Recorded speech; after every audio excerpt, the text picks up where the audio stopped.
별같이 많게 하셨느니라. 아멘.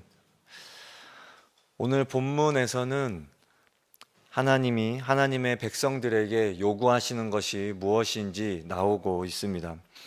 우리 12절, 13절 말씀, 12절, 13절 말씀 함께 읽어보겠습니다. 시작.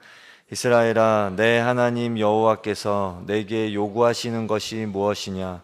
곧 내 하나님 여호와를 경외하여 그의 모든 도를 행하고 그를 사랑하며 마음을 다하고 뜻을 다하여 내 하나님 여호와를 섬기고 내가 오늘 내 행복을 위하여 내게 명하는 여호와의 명령과 규례를 지킬 것이 아니냐. 아멘. 하나님이 백성들에게 요구하시는 것이 있습니다. 하나님이 무엇이 부족하신 분이 아닙니다. 하나님이 무엇이 부족하시기 때문에 하나님의 백성들에게 요구하시는 것이 아닙니다. 14절 말씀 보면 하나님이 어떠한 분인지 나오고 있습니다. 14절 말씀 보면 하늘과 모든 하늘의 하늘과 땅과 그 위의 만물은 본래 내 하나님 여호와께 속한 것이로되 라고 말씀하고 있습니다. 모든 만물이 하나님께 속했다라고 말씀하고 있습니다. 하나님이 모든 만물의 주인이십니다. 하나님께 부족한 것이 있을 수가 없습니다. 그런데 하나님은 그럼에도 불구하고 백성들에게 요구하시는 것이 있습니다. 그것은 하나님을 사랑하며 하나님을 따르기를 원하십니다. 부족한 것이 없으신 하나님께서 우리들에게 자신을 사랑하며 따르기를 원하십니다. 그리고 그것이 주님이 원하시는 것입니다. 왜냐하면 우리의 사랑과 순종이 주님께 기쁨이 되기 때문입니다. 우리는 사랑하는 사람들을 기쁘게 해주기를 원합니다. 그것이 우리에게 기쁨이 되기 때문입니다. 만약 원하지 않는 사람이 우리를 쫓아온다고 생각해 보십시오. 그것은 우리에게 기쁨이 되지 않습니다. 만약 원하지 않는 사람이 우리를 사랑한다고 쫓아온다면 그것은 스토킹이라고 할 수 있겠습니다. 그러나 우리가 하나님을 사랑하고 순종하는 것이 하나님께 기쁨이 된다라고 말씀합니다. 모든 만물의 주인 되시고 다스리시는 하나님께서 우리의 사랑과 순종을 귀하게 여기십니다. 우리가 그만큼 하나님 앞에서 귀하고 사랑스러운 존재라는 것입니다. 또한 13절 말씀 보면 내가 오늘 내 행복을 위하여 내게 명하는 여호와의 명령과 규례를 지킬 것이 아니냐라고 말씀합니다. 내가 오늘 내 행복을 위하여 라고 말씀합니다. 우리의 행복을 위하여 하나님을 사랑하고 하나님을 따르라고 하십니다. 그것이 우리에게 좋은 것이기 때문입니다. 하나님만 좋은 것이 아니라 우리에게도 좋은 것이라고 말씀하십니다. 우리가 하나님을 사랑하고 따르기 시작하면 우리가 행복해집니다. 우리가 왜 행복해집니까? 하나님으로 인해서 우리가 채워지기 때문입니다. 평생 곤고하고 갈증에 시달리는 우리의 영혼 가운데 하나님이 생명수로 우리에게 찾아오시는 것입니다. 구원이라는 생명수가 우리에게 부어집니다. 임마누엘이라는 은혜가 우리의 영혼에 부어지는 것입니다. 우리는 부할 수도 있고 가난할 수도 있고 아플 수도 있고 건강할 수도 있습니다. 우리가 어떠한 상황과 환경에 처해 있든지 하나님은 임마누엘의 은혜로 우리의 삶을 채워주십니다. 이것이 주님이 우리에게 주시고자 하는 행복인 것입니다. 하나님이 우리에게 순종을 요구하시는 것은 마치 부모가 자녀에게 요구하는 것과 같습니다. 부모가 자녀에게 공부해라, 책을 읽어라, 또한 예의 바른 사람이 되라 등등 다양한 것들을 요구합니다. 왜 이런 요구를 하는 것입니까? 자녀가 잘 되기를 바라는 마음에서 이런 요구를 하는 것입니다. 세상을 먼저 살아본 부모의 입장에서 이 세상에서, 이 험한 세상에서 자녀가 잘 살아남아서 행복한 삶을 살기를 바라는 마음에서 이런저런 요구를 하게 됩니다. 자기 자녀가 망가지고 사람 구실 못하게 되는 그런 부모, 그렇게 살기를 바라는 부모가 어디에 있겠습니까? 다 자녀가 잘 되기를 바라는 마음에서 잔소리를 하는 것입니다. 그래서 때로는 매를 들기도 합니다. 자녀가 잘 되기를 바라기 때문입니다. 하나님은 우리의 행복을 위하여 자신을 따르라고 말씀하십니다. 이것이 하나님 입장에서 우리에게 좋은 것이기 때문입니다. 그런데 왜 우리는 하나님의 말씀을 따르지 못하는 것입니까? 말씀에는 목이 곧아서라고 말씀하고 있습니다. 우리 16절 말씀을 같이 읽어보겠습니다. 시작. 그러므로 너희는 마음에 할례를 행하고 다시는 목을 곧게 하지 말라. 아멘. 하나님이 다시는 목을 곧게 하지 말라라고 말씀하십니다. 목을 곧게 한다는 것이 무엇입니까? 그것은 교만해진다는 것입니다. 교만해진다는 것은 우리의 삶에 하나님이 필요 없다라는 것입니다. 하나님이 없어도 살 수 있다는 것입니다. 내가 내 삶의 주인이 되어서 하나님처럼 되려고 하는 것이 교만입니다. 교만해지면, 목이 곧아지면 하나님을 잊어버리게 됩니다. 사람은 자신이 어디서 왔는지 알아야 합니다. 하나님은 흙으로 사람을 만드셨습니다. 그리고 우리는 숨이 닿으면 다시 흙으로 돌아갈 것입니다. 우리는 하나님께로부터 왔고 다시 하나님께로 돌아갈 것입니다. 시편 103편 15절 16절 말씀에 인생은 그날이 풀과 같으며 그 영화가 들의 꽃과 같도다. 그것은 바람이 지나가면 없어지나니 그 있던 자리도 다시 알지 못하거니와 말씀합니다. 인생은 그날이 풀과 같다라고 말씀합니다. 바람이 지나가면 그 있던 자리도 어딘지 알 수가 없습니다. 사람이 사는 동안 부귀영화를 누려도 그 영화가 들의 꽃과 같다 말씀합니다. 허무하게 여겨질 만큼 인생은 짧습니다. 그런데 많은 사람들이 마치 영원을 누릴 것처럼 교만하게 살아가고 있습니다. 하나님을 잊어버리고 자기 마음대로 살고 있습니다. 이어령 작가가 자신의 죽음을 앞두고 인터뷰 형식으로 쓴 책인 마지막 수업이라는 책이 있습니다. 그 책에 보면 암으로 자신의 죽음을 기다리는 이어령 작가가 죽음을 이렇게 표현하고 있습니다. 마치 동물원에 우리 안에 갇혀있던 사자가 이제 풀려나서 자신의 앞에 선 기분이다 이렇게 표현합니다.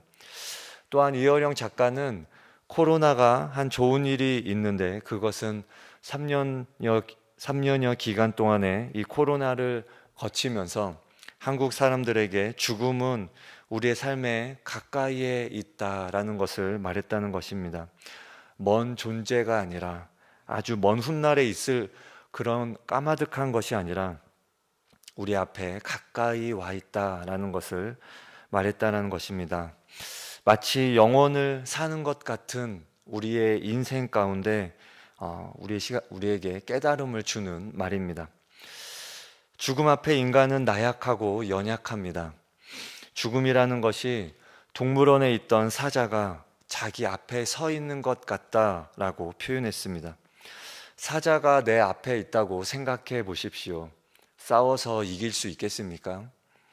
그 막막함과 두려움이 죽음인 것입니다. 죽음 앞에 가야 인간은 겸손해집니다. 죽음이라는 인간의 한계를 만나야 고개가 숙여집니다. 옛날 로마에서는 전쟁에서 승리를 거두고 개선하는 장군이 시가행진을 할 때 노예를 시켜 행렬 뒤에서 메멘토 모리를 큰 소리로 외치게 했습니다. 메멘토 모리는 자신의 죽음을 기억하라. 너는 반드시 죽는다는 것을 기억하라 라는 라틴어입니다. 전쟁에서 승리했다고 너무 우쭐대지 말고 오늘 개선 장군이지만 너도 언젠가는 죽을 것이니 겸손하게 행동하라는 의미에서 생겨난 풍습입니다. 그래서 중세인은 살아있는 동안 모든 순간을 선물처럼 소중히 여겼습니다. 그들은 죽음이 당장이라도 자기 목숨을 낚아챌 수 있다는 사실을 끊임없이 상기하며 매일의 삶을 감사하며 살았습니다. 그러므로 우리는 항상 겸손해지도록 내 자신을 살펴야 합니다.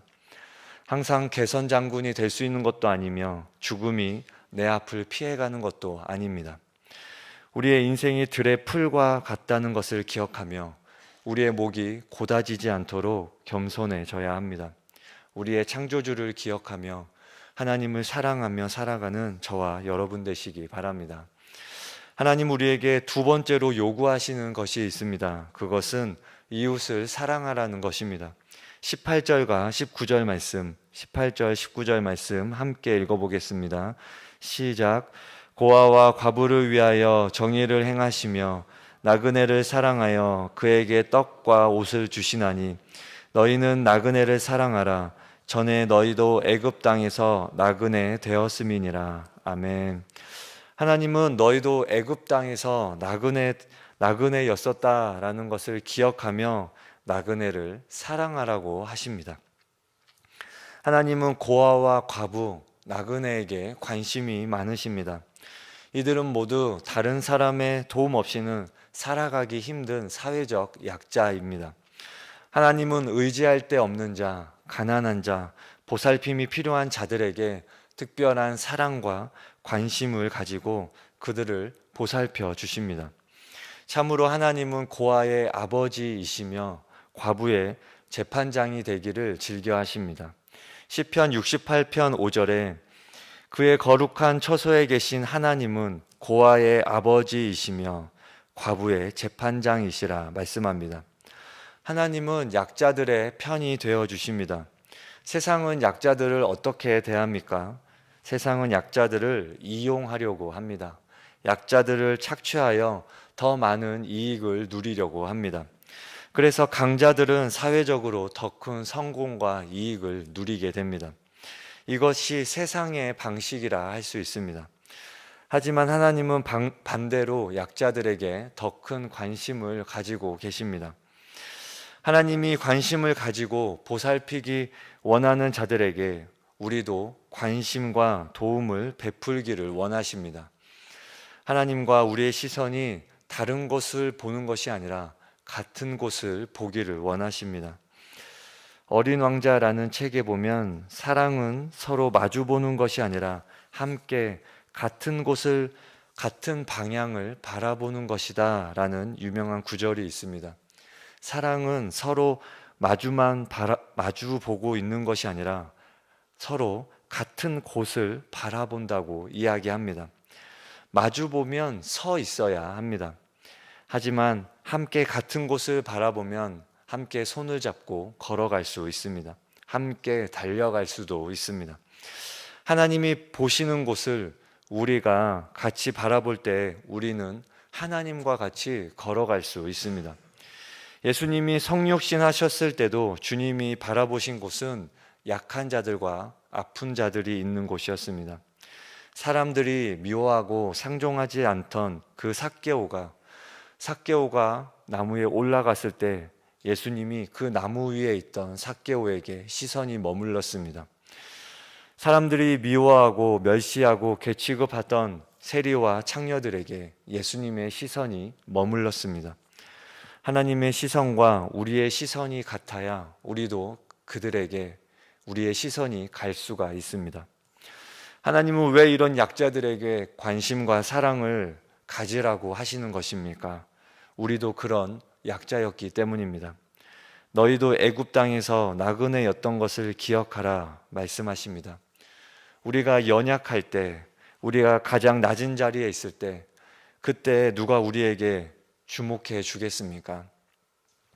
그때 우리 곁에 오는 사람이 있다면 그는 우리의 진정한 친구일 것입니다. 우리가 낮고 천한 죄인의 신분에 있을 때 하나님은 우리를 주목해 주셨습니다. 그것처럼 우리가 아직 죄인 되었을 때 그리스도께서 우리를 위해 죽으셨습니다. 그 일을 통해 하나님께서는 우리에게 자신의 사랑을 보여주셨습니다. 우리는 우리에게 찾아오신 하나님을 기억해야 합니다. 그리고 그것을 기억하는 사람만이 또다시 나그네가 되고 고아되고 과부가 된 소외되고 약한 처지에 있는 사람들을 볼 수 있는 것입니다. 그들에게 손을 내밀어 줄 수 있는 것입니다. 우리가 낮고 천한 자리에 있었다라는 것을 기억해야 합니다. 우리가 처음부터 하나님의 사랑을 받아서 우리가 구원받은 신분이 아니었습니다. 우리도 낮고 천한, 사람들에게 멸시받고 지옥에 갈 수밖에 없는 아주 낮고 천한 위치에 있었습니다.